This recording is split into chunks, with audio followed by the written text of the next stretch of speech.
I know when you woke up this morning, the first thing you thought was, man, I wish I had a 3/8 scale arcade machine in my life. Well, now you can get one, provided you already own an Arcade1Up 2-player Countercade. I own the Arcade1Up Marvel Superheroes Countercade. I've modded it with Batacera. I'll have a link to that mod in the video description below. But right here, we have a product that was sent to me for review from G.I. Joel. That's right, friend of the channel, G.I. Joel. So full disclaimer there, take that for what it's worth. G.I. Joel is a buddy of mine. He sent me a stand for review. This is his Marvel Superheroes Pro stand that's meant to convert your Countercade into a 3/8 scale arcade machine. This thing is made of MDF, just like your typical Arcade1Up. You got your colored edge banding. You have a coin door with light up buttons. Now, I gotta be honest, even though he's a buddy of mine, this isn't the best coin door I've ever touched in my life. It's kind of mushy and stuff, but it looks cool. It gets the job done. And I love the G.I. Joel gaming cabinets. Little, silver icon logo thing he's got glued on here. I think that looks pretty cool. I'm kind of jealous his logo's so much better than mine. But here you go, man. It's just a simple stand for your Countercade. You might say, well, why do you need this? Well, you probably don't need this. But hey, it's cool, at least in my opinion. And also, it's got some additional wiring built inside the cabinet so you can actually wire up those coin door buttons to your existing unit and get everything lit up. I like the way he did a design here where he's got speaker grill hole covers drilled out of the front panel. That way when this Countercade is actually sitting inside of it, because the speaker is on the bottom of the Countercade, it will push the sound to the front and come out the front of the cabinet. You'll notice I still have the rubber feet on, which is great. I didn't have to remove them. My first unit I received from Joel, if you guys caught some of my live streams recently, unfortunately arrived damaged. Not Joel's fault. As you saw in the beginning of the video, he packed this thing awesome. It was my UPS guy, man. He destroyed the box and tore it to shit and destroyed the cabinet, had one of the panels cracked in half. He does include a Y splitter, so all you have to do is plug that Y splitter into one side of the base and then into the port on the back of the Countercade. Then just plug in your power supply that came with your original Countercade, and you'll see that the coin door buttons do light up. And although it's a cheesy coin door, I mean, it's not made of metal. I don't even know what kind of plastic it's made out of. It's like a mushy plastic. It still, in my opinion, looks really, really cool. I mean, this is a nice touch. This Pro Kit comes with a bunch of accessories, which I'll show you here in just a couple of minutes. It measures in at 13 inches tall, so you're not going to be able to stand up and play. 29 inches tall when the actual arcade is on the little base, and your control panel is only going to be 18 inches off the ground. So guess what? You're still going to have to put this on some kind of counter to play it.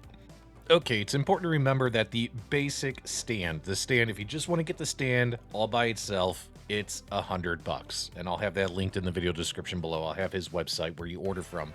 If you want to get the Pro, you get the stand for $100, but for an additional $30, a grand total of $130, you get the bonuses. And with the bonuses, you're going to get a knife for cutting artwork. You're going to get several G.I. Joel stickers, stick those wherever you want. You're going to get a squeegee. That's right, a felt tip squeegee for applying artwork to this arcade. Has all his little contact information and things like that on there. Love that he included this.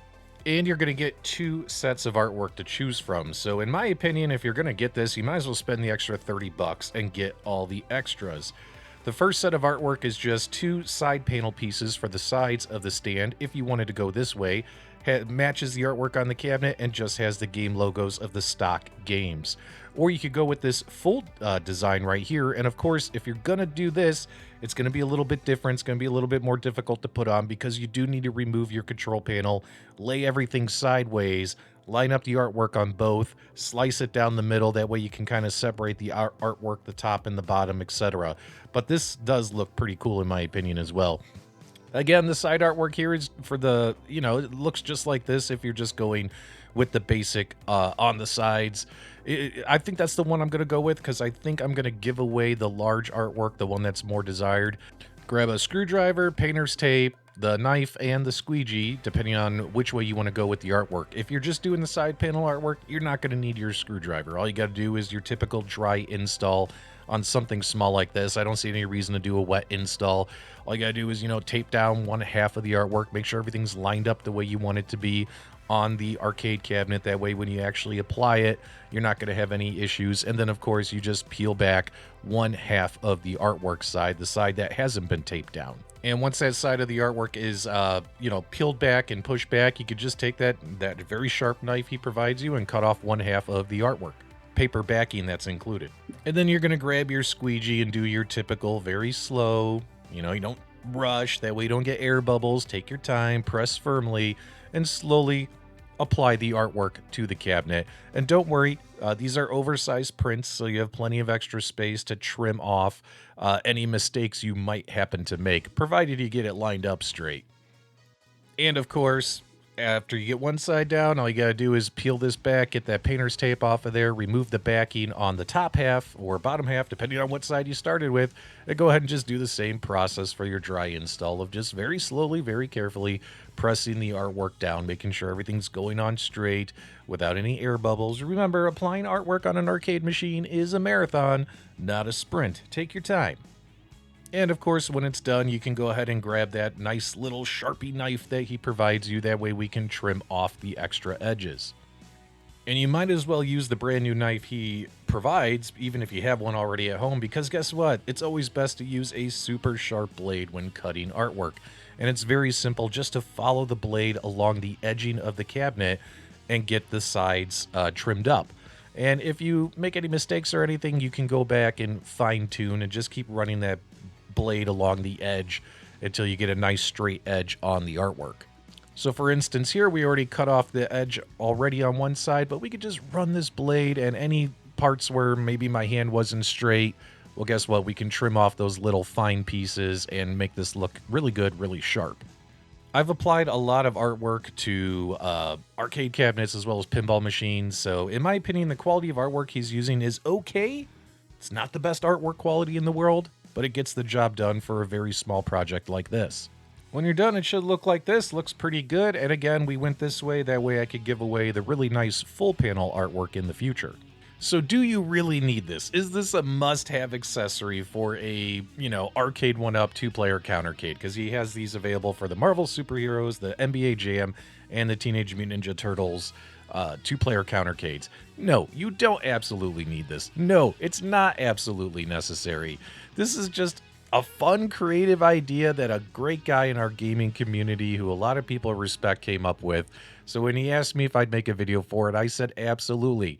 As you can see here during some gameplay, playing some Cadillacs and Dinosaurs via that Batacera mod, the cabinet's really not shaking, wobbling, moving around. It sits in there perfectly just by setting it inside the base. So it's not like we had to screw anything together to get a firm grip. It is wobbling because I'm on a very cheap table that I'm demonstrating this on. Now, he is going to make a separate base that goes under this base that'll actually bring this up to full standing height for people who want to do that. Me with an 8-inch screen, I don't know if I'll be okay with that down the line. If Joel asks me, I'll probably tell him no, not interested. I think this is cool enough, in my opinion, where I can just set it up on my shelf and it becomes more of a display piece this way versus, you know, the Countercade. In my opinion, it kind of looks cool this way, all, you know, standing up, propped up on the shelf, but it's going to be up to the user whether or not you actually need this.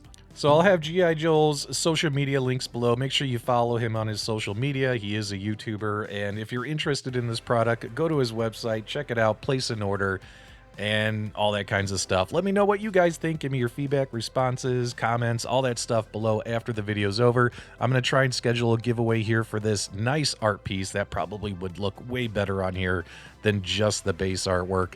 But I want to give you guys the opportunity to get that if you only happen to buy the base by itself without any artwork. Do me a favor, guys, if you enjoyed this quick review, give me a thumbs up on the way out. And as always, my dudes, thank you for subscribing. You don't really need it. It's not necessary, but it's kind of funny, kind of cool. Hats off to you, G.I. Joel. Thanks so much, buddy.